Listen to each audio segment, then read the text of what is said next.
আজি বিশ্বকৰ্মা উপলক্ষে hair cutting চলি আছে। এতিয়া আমার কাকা আমার বর্দেকার চুলি কাটিং চলি আছে। অলপ পিছত মেনেজাৰ বাবুর চুলি কাটা হব।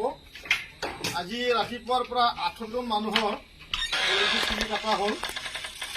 অহাকালি 12টা বজাৰ পৰা আৰু 5টা বজালৈকে চুলি কাটা কাম চলিব।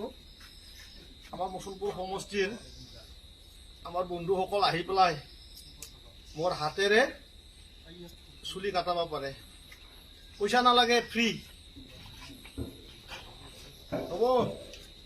আহিব অহাকালি, বুঝলে।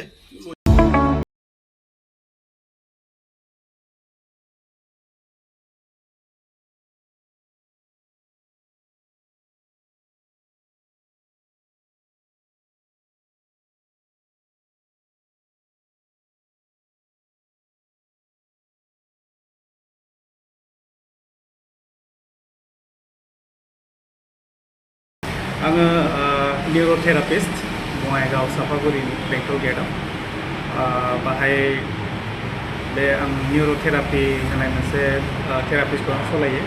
दासिमहालागै आङो 10 मास जाबाय बाहाय।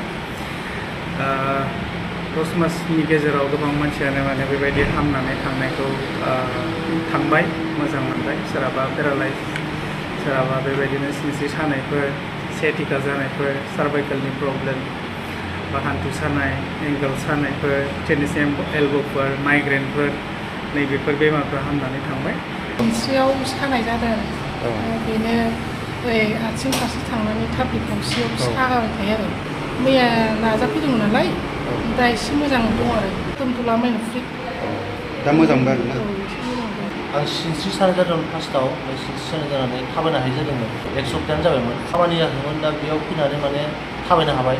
दा मोजां मोनबाय, आं मोजां थाबायनो हाबाय।